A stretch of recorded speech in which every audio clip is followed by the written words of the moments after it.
If China had discovered America before Columbus, the trajectory of world history would have shifted in profound and unexpected ways, altering the balance of power between civilizations and redirecting the course of global trade, culture, and politics.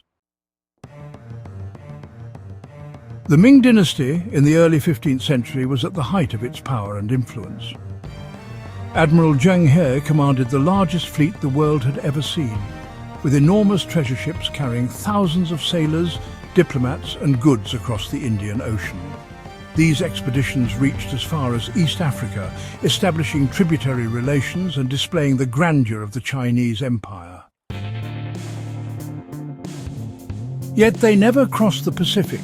But if they had, the consequences would have reshaped the destiny of both the Americas and the rest of the world.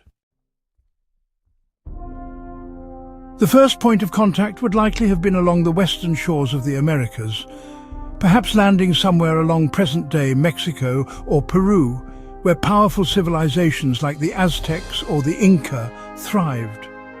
Unlike the Europeans, whose expeditions were driven by conquest, greed for gold and religious zeal, the Chinese voyages under Zheng He were more diplomatic in nature. The Ming court, you see, sought tribute and symbolic recognition of Chinese supremacy rather than outright colonization. So, the first encounters between Chinese envoys and indigenous leaders might have been based more on negotiation, trade, and ritual diplomacy than on immediate violent conquest. In such a scenario, the Aztecs or Inca might have entered into tributary relations with China, exchanging gifts of silver, maize, and exotic goods in return for silk, porcelain, and advanced tools. The Columbian exchange as we know it would have taken on a different form. Instead of Spanish galleons bringing maize and potatoes to Europe centuries later, Chinese sailors might have carried these crops back across the Pacific in the early 15th century. The introduction of the potato and maize to China and Asia centuries earlier could have, well, transformed agriculture and population growth on a vast scale. The population of China, already large and fertile in the 15th century, might have expanded even more rapidly with these new staples, capable of feeding masses efficiently. This could have led to earlier urbanization and a stronger foundation for technological development that honestly might have placed China far ahead of Europe by the 17th century. On the American side, the indigenous civilizations would have encountered gunpowder, steel tools, compasses and paper printing, and bureaucratic systems. While the Europeans later used such advantages to dominate and enslave local peoples, the Chinese model of interaction might have been more cooperative. The Ming Dynasty already had a well-developed tributary system in which states acknowledged Chinese supremacy in exchange for trade and gifts. If this model had been applied to the Aztecs or the Inca, they might have remained politically independent but economically tied to the Chinese empire. Over time, Chinese influence could have seeped into local cultures, producing a fusion of architecture, philosophy, and governance. Temples might have been built with Chinese architectural styles in the heart of Tenochtitlan, while Andean cities might have adopted elements of Confucian administration. The great question of disease cannot be ignored. The tragic collapse of indigenous populations in the Americas after European arrival was due to the spread of Old World diseases like smallpox and measles. If Chinese contact occurred earlier, the outcome might still have been devastating, since the pathogens would have been carried regardless of the origin of the voyages. Millions might have perished, but there is a chance that if contact were limited to trade missions rather than waves of settlers, the spread of disease might have been slower, giving indigenous societies more time to adapt. The death toll might have been lower, and, well, some civilizations could have survived the first epidemics long enough to maintain continuity. The impact on Europe would have been dramatic. Spain and Portugal launched their voyages of exploration largely out of a desire to bypass Muslim and Venetian control of Asian trade routes and to discover new wealth overseas. if China had already established a presence in the Americas. Then the discovery of the New World by Columbus would have been, well, anticlimactic, or perhaps even irrelevant. When Columbus sailed in 1492, he might have found not an untouched continent, but lands already visited by Chinese envoys and perhaps integrated into a Pacific trading network. Spain's dreams of empire might have faltered before they began, leaving Europe without the enormous influx of silver and gold that fueled its rise. Without American colonies, Spain and Portugal might have remained secondary powers rather than global empires. In such a scenario, the Atlantic Ocean might never have become the center of world history. Instead, the Pacific would have risen to prominence centuries earlier, serving as the main artery of global commerce. Trade routes linking Beijing, Nanjing and Canton to Mexico City and the Andes would have, reshaped the flow of wealth and ideas. Imagine this. Chinese junks might have crossed the vast Pacific, carrying exquisite porcelain and silk to exchange for silver and maize.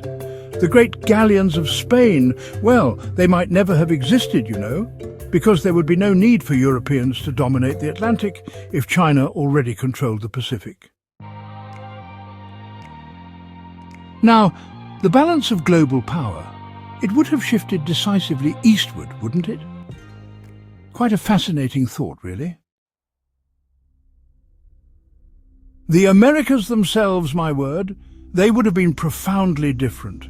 Instead of becoming colonies of Spain, France and Britain, they might have developed as semi-autonomous states within a vast Chinese tribute system. Just imagine the possibilities. This would not mean the absence of exploitation, but, it might have allowed more continuity for indigenous peoples. The Aztecs might have adapted Chinese bureaucratic models into their empire, while the Inca might have fused Confucian principles with their own traditions of collective labor and hierarchy. Over centuries, new hybrid cultures could have emerged, with Chinese written characters blending with Mayan glyphs and Confucian philosophy intersecting with native cosmologies. The cultural landscape of the Americas would be neither European nor purely indigenous, but something entirely unique, born of an early trans-Pacific encounter. By the 17th century, a China linked to the Americas might have, dwarfed Europe in economic and political power. The riches of silver from the Andes, combined with the agricultural bounty of maize and potatoes, would have fueled Chinese population growth and industry.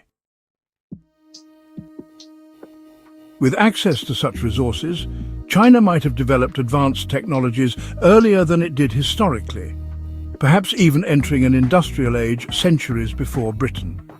Steam power, railroads and advanced navigation might have been pioneered in Asia rather than Europe, with the Americas playing a vital supporting role. The modern world would therefore look, radically different. English, Spanish and Portuguese might not be the dominant languages of the Americas. Instead, Chinese dialects or new hybrid tongues could have evolved, right alongside surviving indigenous languages. The dominant religions might have been forms of Buddhism, Confucianism, or syncretic blends with native spiritual traditions, rather than Christianity.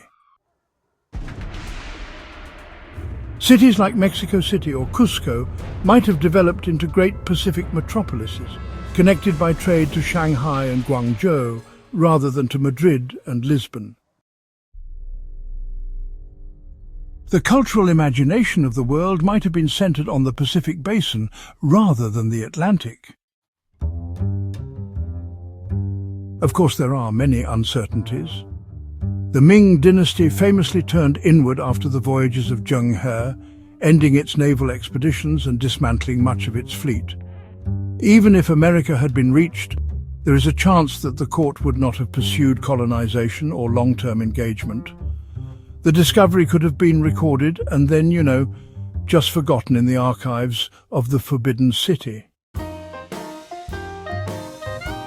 Yet, if even limited contact had been maintained, the precedent of Chinese arrival in the New World could have been enough to, alter global history permanently. Ultimately, the idea of China discovering America before Columbus reminds us just how fragile and, contingent history can be. A shift in winds, a change in court politics, or a single ambitious decision by a Ming emperor might have redirected the destiny of continents. Instead of European dominance for 5 centuries, the world might have known an era of Asian-centered globalization centuries earlier. The Americas would have developed in partnership with China rather than under European conquest, and modern geopolitics might be defined not by the transatlantic relationship, but by a deep-rooted trans-Pacific system. The scenario remains speculative, but it really opens the imagination to how different our world could be if the sails of Zheng He's treasure ships had carried just a little further east across the wide Pacific.